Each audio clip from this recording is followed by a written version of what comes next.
Hello students. इससे पिछले video में हमने ग्रेगर जॉन मेंडल जी के द्वारा दिए गए 3 नियम, प्रभाविता का नियम, पृथक्करण का नियम तथा स्वतंत्र अपव्यूहन का नियम विस्तार से पढ़ा है। तो मेंडल जी के नियम हो गए। मेंडल जी के बारे में जो भी बातें थी इससे पिछले वीडियोज में हो चुकी हैं। इस अध्याय का ये 5वां और अंतिम भाग है। इस भाग में अब हम बात करेंगे लिंग निर्धारण, सेक्स डिटर्मिनेशन। तो लिंग निर्धारण समझने के लिए पहले हमें गुणसूत्र को समझना होगा, क्योंकि गुणसूत्र के आधार पर ही लिंग निर्धारण होता है।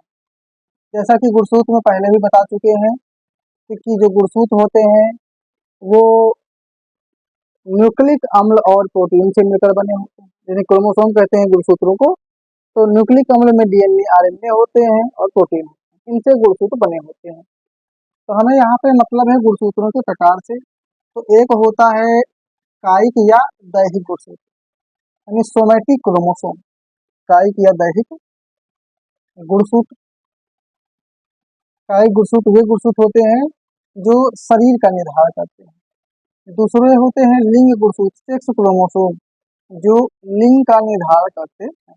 जैसे कि मानव के शरीर में एक कोशिका में 46 गुणसूत्र होते हैं, जिनमें से 44 होते हैं कायिक गुणसूत्र और 2 होते हैं लिंग गुणसूत्र। ये जो गुणसूत्र हैं वो ये निर्धारित करते हैं कि जो बच्चा होने वाला है वो लंबा होगा कि बौना, काला, गोरा, नाटा, उसका आंखों का रंग भूरा होगा कि नीला होगा कि काली होगी आंखें, शरीर पे अधिक बाल होंगे, कम बाल होंगे, मतलब शरीर में जैसा भी दिखता है शरीर, तो शरीर का पूरा निर्धारण ये कायिक गुणसूत्र करते हैं। और लिंग का निर्धारण कि वो नर होगा कि मादा होगा, इसका निर्धारण ये लिंग गुणसूत्र करते हैं। तो ये बातें हम समझे रहेंगे कि गुणसूत्रों में कायिक गुणसूत्र जो होते हैं वो शरीर का निर्धारण करते हैं, लिंग गुणसूत्र लिंग का निर्धारण करते हैं। तो अब हम अपने टॉपिक पर आते हैं, जिसका नाम है लिंग निर्धारण, सेक्स डिटर्मिनेशन। तो यहाँ पर लिंग निर्धारण के बारे में बात करना है।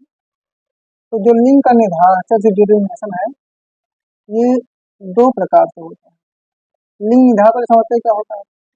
लिंग निर्धारण वह प्रक्रिया है जिसके द्वारा होने वाले शिशु के लिंग का निर्धारण किया जाता है। यानी ये निर्धारित हो जाता है कि जो शिशु होने वाला है वो नर होगा कि मादा होगा।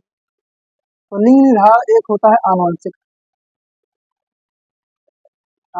लिंग निर्धारण, एक होता है वातावरणीय लिंग निर्धारण। तो आनुवंशिक लिंग निर्धारण में जो आनुवंशिक लक्षण यानी जीन होता है, यानी इसमें जो डीएनए है, गुणसूत्र, जीन, एलील, इन सब का रोल होता है। जबकि वातावरणीय निर्धारण में वातावरण का रोल होता है, वातावरण, मौसम, इनका रोल होता है। तो जब किसी जीव के लिंग का निर्धारण आनुवंशिक लक्षण करते हैं, यानी कि वो वंशागति के आधार पर होता है, जहाँ पे गुणसूत्र के डीएनए के द्वारा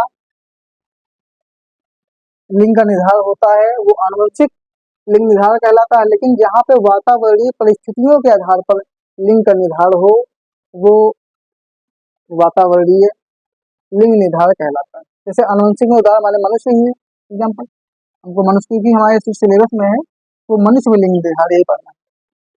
वातावरणीय बहुत सारे एग्जाम्पल, जैसे कि कछुआ। अब कछुआ में वातावरण के आधार पर लिंग का निर्धारण होता है। मगरमच्छ, कई मछलियां होती हैं, तो इनमें वातावरण के आधार पर लिंग का निर्धारण होता है। यहाँ पर जैसे मनुष्य है कि बहुत सारे जानवर हैं जो भी स्तनधारी, जैसे कुत्ता, बिल्ली, इसका भी नाम ले लो, ये सब आनुवंशिक वाले हैं। तो हमारे सिलेबस में जो है मेन आनुवंशिक वाला, हमको ये पढ़ना है मनुष्य में लिंग निर्धारण, जो कि वंशागति के आधार पर होता है, जहाँ पे गुणसूत्र जो होते हैं, गुणसूत्र ही लिंग का निर्धारण करते हैं। तो मनुष्य में लिंग निर्धारण, अब ये कैसे होता है ये देखेंगे।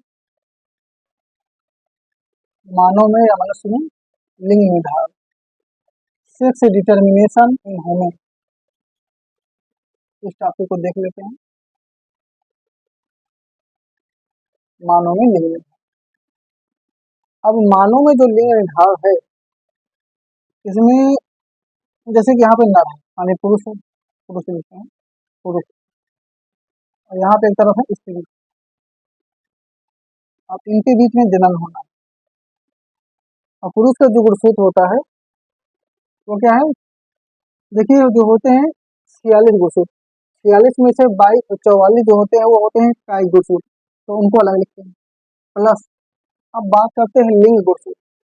तो जो लिंग गुणसूत्र होते हैं दो तरह के होते हैं, एक होते हैं एक्स एक्स जो कि मादा के होते हैं, और एक्स वाई ये नर के होते हैं।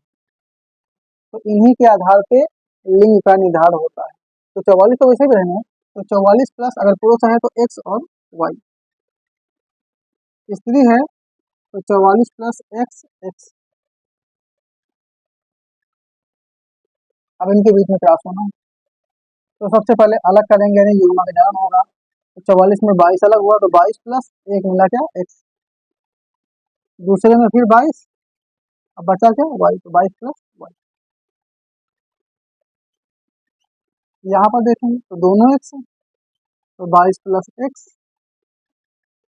22 प्लस एक्स यानी 23 हो गई। क्योंकि युग्मक जनन में क्या होता है, यहाँ पे होता है अर्धसूत्री कोश का विभाजन। तो जब अर्धसूत्री कोश का विभाजन होता है तो उसके दौरान युग्मक अलग अलग हो जाते हैं। उसका रीजन भी है क्योंकि जैसे 44 46 इनके पास, 46 इनके पास, तो यहाँ पे 23 ही होने चाहिए, 23 23 23 23, क्योंकि 23 पिता के मिलेंगे 23 माता के मिलेंगे तब मिला के 46 गुणसूत्र बच्चे के बनेंगे। अगर मान लो 46 पिता के आ जाए 46 माता तो 92 हो जाएंगे ना। पर नियम तो यही है कि मानव कोशिका में 46 गुणसूत्र होते हैं, तो इसीलिए यहाँ पे अर्धसूत्री कोश का विभाजन होता है ताकि गुणसूत्र अलग अलग हो जाए। फिर मेंडल ने दूसरा नियम में बताया है युग्मकों का पृथक्करण, युग्मक अलग अलग हो जाते हैं। तो यहाँ पे 23 अलग हुआ, 23 अलग हुआ, 23 अलग हुआ, 23 अलग हुआ। अब इनके बीच होना है क्रॉस, पहले इसका उठाया इससे क्रॉस हुआ, पर यहाँ पे मैथ का तरीका नहीं यूज करेंगे। मैथ के तरीके से 22 22 पे गुणा 484 हो जाएगा, पर ऐसा नहीं करना। 22 22 44 प्लस एक्स और यहाँ पे एक्स एक्स, ये हो गया। अब इसी का अगले वाले, तो 22 22 44 प्लस एक्स एक्स, इनका काम खत्म। और इधर आते हैं 22 22 44, पहले वाई है और क्रम से पहले एक्स होता है, पहले एक्स लिखेंगे फिर वाई लिखेंगे, फिर इनका इससे करवाएं तो 22 22 44 प्लस एक्स वाई। अब ये F1 पीढ़ी आ गई, ये थी P पीढ़ी, करंट पीढ़ी। अब इनमें अगर रिजल्ट देखें तो 50% क्या आ रही है लड़की, और 50% आ रहा है लड़का, यानी 50-50% का चांस होता है। अब जो लड़का और लड़की का निर्धारण होता है, ये निर्धारण किस गुणसूत्र पर निर्भर करता है, अगर ये बात करें तो मेन क्या होता है वाई गुणसूत्र, जैसे जो कि पुरुष में, यानी कि जो बच्चा होने वाला है वो लड़का होगा, ये लड़की, वो पुरुष की गुणसूत्र से संबंधित होता है, ना कि स्त्री। कारण क्या है कि स्त्री में तो दोनों एक्स है, अगर स्त्री के आधार पर देखा जाए तो लड़की है लड़का कोई चांस ही नहीं, लेकिन पुरुष में क्या होता है एक्स और वाई होता है, एक्स तो दोनों होते हैं। अब ये जो वाई है यही मेन रोल प्ले करता है, वाई अगर मिला तभी लड़का होगा, नहीं तो लड़की होगी। तो अगर एक क्वेश्चन ये पूछा जाए कि लड़कों को अपने पिता से कौन सा गुणसूत्र प्राप्त होता है, तो वाई गुणसूत्र प्राप्त होता है, क्योंकि वाई गुणसूत्र से ही पुरुष के लिंग का निर्धारण होता है। ये मानव में लिंग निर्धारण है जिसमें हमने बताया किस प्रकार से लिंग का निर्धारण होता है। तो ये टॉपिक भी यहीं पे अब खत्म होता है। बाकी बहुत सारे टॉपिक थे जो कि सिलेबस से हटा दिए गए हैं। हाँ, कुछ बीमारियां होती हैं जिनके बारे में थोड़ा बात कर लेते हैं, जैसे कि एक होता है डाउन सिंड्रोम।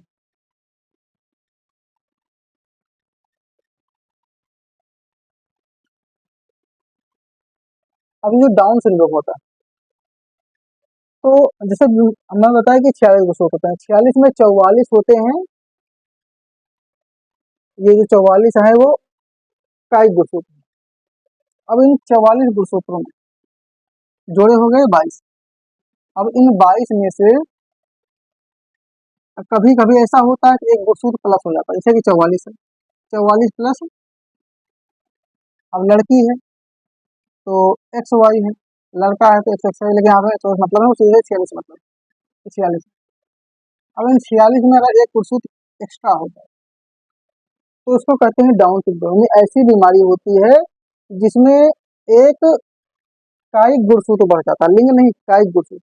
एक कायिक गुणसूत्र बढ़ जाने का 47 गुणसूत्र हो जाते हैं, जिससे जो बच्चा होता है वो मंगोलों का जैसे दिखता है, यानी कि चेहरा बहुत भयानक हो जाता है, खोपड़ी बहुत ही ज्यादा बड़ी रहती है, जीभ खुरदुरी रहती है, यानी एक प्रकार से बहुत खतरनाक टाइप का दिखता है। इनका इनकी मतलब जो लिमिट होती है जीने की वो भी कम होती है, प्रतिरक्षा तंत्र बहुत कमजोर होता है, तो उसे कहते हैं डाउन सिंड्रोम। बीमारियां बहुत सारी हैं, तो डाउन सिंड्रोम हो गया। अब इसे डाउन सिंड्रोम हम क्या कहते हैं, जैसे 22 जोड़ी है, 22 में से 21वीं जोड़ी होती है, जब 21वीं जोड़ी में गुणसूत्र बढ़ जाता है, त्रिसूत्रता हो जाती है, तो होता है डाउन सिंड्रोम। अब एक होता है एडवर्ड सिंड्रोम, एक होता है पटाओ सिंड्रोम। अब इनमें फर्क क्या होता है, इनमें भी यही है कायिक गुणसूत्र।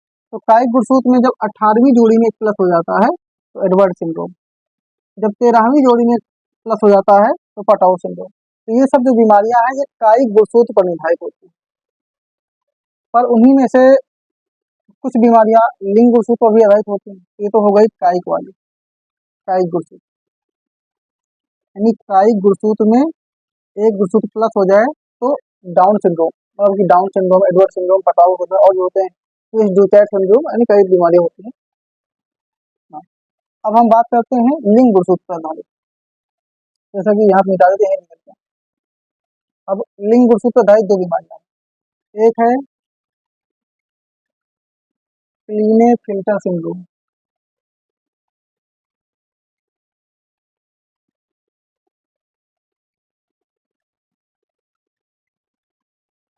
और एक है टर्नर सिंड्रोम।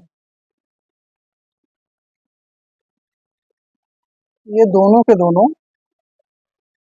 लिंग गुणसूत्र पर आधारित होते हैं, लिंग गुणसूत्र।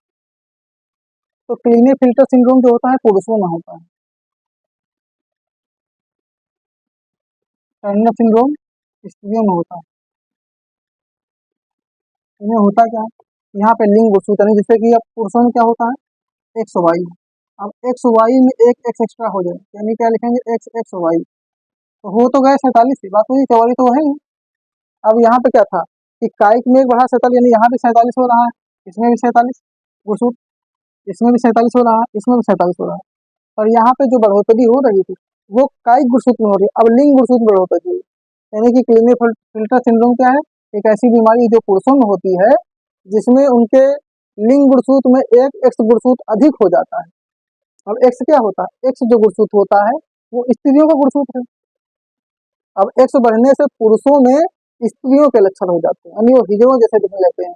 जैसे कि अब स्त्रियों के लक्षण आने का मतलब कि जैसे कि स्तन में उभार आ जाएंगे, वसा का जमाव हो जाएगा, दाढ़ी मूछें खत्म हो जाती हैं, आवाज भी बदल जाती है, और नपुंसकता आ जाती है, यानी कि एक प्रकार से वो नर हिजड़ों के जैसे हो जाते हैं। तो ये क्लीनेफेल्टर सिंड्रोम होता है जहाँ पे एक गुणसूत्र बढ़ जाता है। वहीं पे जो टर्नर सिंड्रोम उसमें क्या होता है एक्स एक्स स्त्रियों में, उसमें से भी एक एक्स निकल गया तो बता कितना एक्स, अब ये हो गए 45 गुण। तो टर्नर सिंड्रोम एक ऐसी बीमारी है जो स्त्रियों में होती है जिसमें उनके लिंग गुणसूत्र से एक एक्स गुणसूत्र घट जाता है। वहां पे क्या था कि नर में मादा के लक्षण आ गए, यहाँ पे मादा में भी मादा के लक्षण चले गए, यानी स्त्री है तो स्त्री में क्या होगा, ये पुरुषों जैसी हो जाएंगी, यानी ये भी नपुंसक होती हैं। तो इनमें एक्स गुणसूत्र एक घट जाता है, तो जिससे इनके फिर मतलब कि स्तन जो होते हैं पिचक जाते हैं, वसा का जमाव कम हो जाता है, और जो लिंग हार्मोन बनते हैं जैसे कि पुरुषों में बनता है टेस्टोस्टेरोन हार्मोन, स्त्रियों में बनता है एस्ट्रोजन हार्मोन, तो इसमें ये हार्मोन्स का बनना भी बंद हो जाता है, यानी इनमें नपुंसकता आ जाती है। तो एक प्रकार से मादा हिजड़े की तरह हो जाते हैं। तो ये समझे रहेंगे कि क्लीनेफेल्टर सिंड्रोम लिंग गुणसूत्र से संबंधित बीमारी है जिसमें एक एक्स गुणसूत्र बढ़ने से 47 गुणसूत्र हो जाते हैं, तो नर हिजड़ों की कंडीशन यहाँ पे आ जाती है। टर्नर सिंड्रोम एक ऐसी स्त्रियों की बीमारी है जिसमें एक एक्स गुणसूत्र घटने घटने से 45 गुणसूत्र हो जाते हैं, ये मादा हृदयों से संबंधित बीमारी यानी उसके जैसे होते हैं। तो ये तो लिंग गुड़सू संबंधित बीमारियां हो गई। यहाँ पे डाउन सिंड्रोम बीमारी है, जिसमें 22 जोड़ी में से 21वीं जोड़ी में एक गुड़सूत्र प्लस हो जाता है। एडवर्ड सिंड्रोम में 18वीं जोड़ी में गुड़सूत्र बढ़ जाता है। पटाउ सिंड्रोम में 13वीं जोड़ी में गुड़सूत्र बढ़ जाता है, यानी सब में शकल जाता है। तो ये हमने कुछ आनुवंशिक बीमारियों के बारे में बात की है। तो ये बीमारियां तो हो गई आनुवंशिक। अब कुछ और बीमारियों के बारे में बात कर लेते हैं इसी वीडियो में। जैसा कि एक बीमारी होती है रंजकहीनता,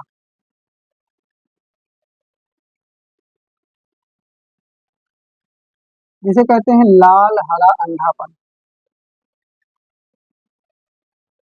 अंधापन एक ऐसी बीमारी होती है जिसमें रोगी रंगों में अंतर नहीं कर पाता है, खास तौर पे लाल और हरा।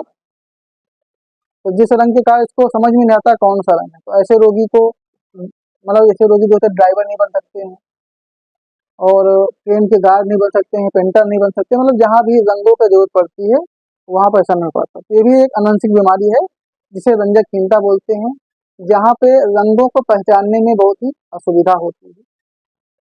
तो ये बीमारी हो गई। अब एक बीमारी और बहुत फेमस है, इसको बोलते हैं हीमोफीलिया। हीमोफीलिया एक ऐसी बीमारी है, ये जब ये बीमारी होती है तो शरीर में अगर थोड़ी सी भी चोट लग गई तो रक्त बहता रहता है। रक्त तब तक बहता रहता है जब तक रोगी की मौत ना हो जाए, यानी कि रक्त का थक्का नहीं जमता। जिसका कारण ये होता है कि शरीर में रक्त के प्लेटलेट्स नहीं होते, नहीं रक्त बिंबाणु नहीं होते। जब प्लेटलेट्स नहीं होते हैं जिसके कारण से रक्त का थक्का नहीं जमता है और ये समस्या रहती है। तो रंजकहीनता समझ गए हैं, जिसमें रंगों को समझने में असुविधा होती है। हीमोफीलिया समझ गए, ऐसी बीमारी है जिसमें रक्त का थक्का नहीं जमता। ये बीमारी इंग्लैंड की महारानी विक्टोरिया के खानदान में देखी गई थी, उसके बाद ये बीमारी भी देखने को नहीं मिलेगी, क्योंकि ये तब होगी जब शरीर में प्लेटलेट्स ना हो। पर अब रक्त है तो रक्त में प्लेटलेट्स रहेंगी, अब कम हो अलग मैटर है, लेकिन प्लेटलेट्स ना हो ऐसा बहुत ही रेयर केस में होता है। ये भी बीमारी, तो कुछ बीमारी हमने बात कर ली, Klinefelter syndrome, Turner syndrome, Down syndrome, Edward syndrome, Patau syndrome, रंजकहीनता, हीमोफीलिया, ये सब कुछ आनुवंशिक बीमारियां हो गई। और ये मानव में लिंग निर्धारण। तो ये जो टॉपिक है, ये अध्याय जिसका नाम है आनुवंशिकता, ये यहीं पर समाप्त होता है। अब अगले वीडियो में हम कक्षा 10 के जीव विज्ञान का अंतिम पाठ, जिसका नाम है हमारा पर्यावरण, उसको पढ़ेंगे। तो ये अध्याय यहीं पर समाप्त होता है। अगर वीडियो समझ में आते हैं, लेक्चर समझ में आता है, तो चैनल को सब्सक्राइब जरूर कर लेना। चैनल का नाम है गैलेक्टिक साइंस।